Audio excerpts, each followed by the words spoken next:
Good morning, everybody. I want to give some context to what I'm about to play.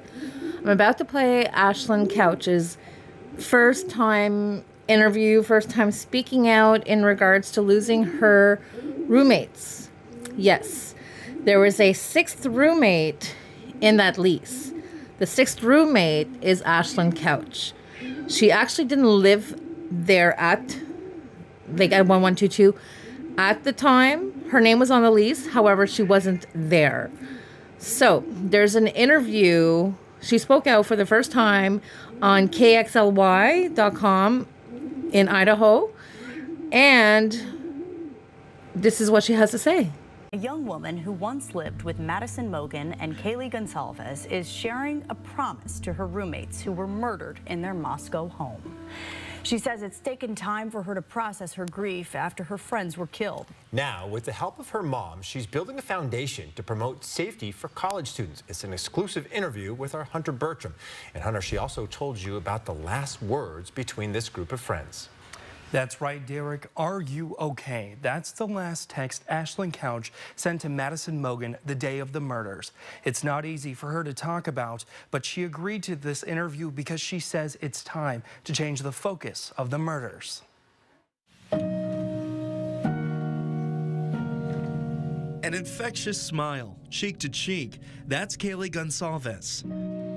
Madison Mogen, a friend you'd hope to meet. You know, Maddie and Kaylee were so close that they were more like sisters. Inseparable sisters, even in their final moments. Ethan Chapin, Xana Kernodle, Kaylee Gonsalves, and Madison Mogen. The names of 4 college students stabbed to death in Moscow, Idaho. But before the unthinkable shook this college town, 6 University of Idaho students moved into their first off-campus home, including Ashlyn Couch. I mean, it's such an exciting time in your life because you're moving out and you're actually in just like a home by yourself.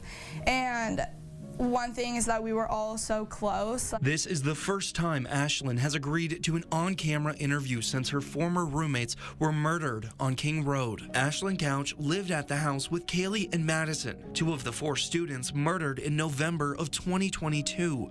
Ashlyn had graduated almost a year before in December of 2021. I actually moved out May of 2022, and then Xana did take over my lease, yeah. 6 months later, she received a message, one that's burned into memory, a text from the University of Idaho alerting her of a suspected homicide on King Road. I remember, I think, getting a second alert, or I had been driving home and I texted like our group of friends and I just had said, has anyone heard from Maddie? And I remember like my last text message to her was like, are you okay? And I feel like right then and there I kind of just knew that something was wrong. The reality still haunts her.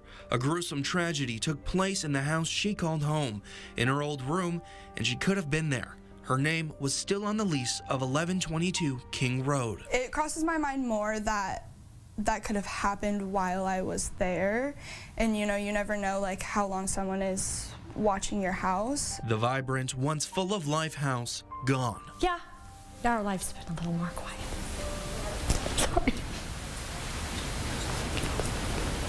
It's taken time for this mom and daughter to process their grief. They say that time heals all wounds, but that is not true. More than a year after their deaths, they are making a promise to the roommates taken too soon. I want to do more. I want to, you know, spread some kind of message and start something, help people, you know, just do something more with this life that we are grateful to still be living. Ashlyn plans to raise awareness through the Made with Kindness Foundation about what happened and educate students on social media safety. The goal is to impact every student worldwide and to be cautious, even when college can seem so carefree. Horrible people are going to do what they're going to do. It's not anything that they could have done, and they absolutely did nothing wrong. Have people look at this and look at their name too in a positive light. Forever and always, Maddie and Kaylee will be with Ashlyn, spreading kindness through her beating heart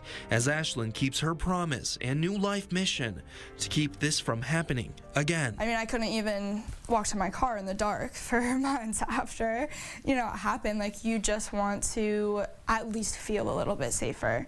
And if we can help college students do that and just create more awareness upon that and just help them feel a little bit safer knowing that something like this had happened, I think is helpful in any way. In all, Ashlyn lost her closest friends in a home that housed her favorite memories.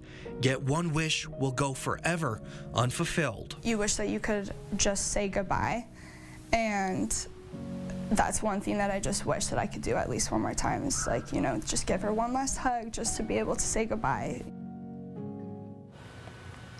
And Hunter, this is just such an emotional time for the families and anyone who's close to the victims. We're still a year away from the trial in this high-profile case. Were you able to talk with any of the victims' families before this story? Yeah, Kirsten, I actually spoke with Kaylee Gonsalves' mother, and she gave Ashlyn and Angela the blessing to do this foundation, and that's because she has full support in getting this going, getting the ground running, because it's such an important cause. So what is next now for the foundation that Ashlyn started? Yeah, so for the Made with Kindness Foundation, in just a few weeks, they're hosting their first charity gala. That's on June 15th in Post Falls. It plans to raise money to fund the foundation's goals of outreach and funding scholarships for students across the country. You can find that information in this article online at KXLY.com.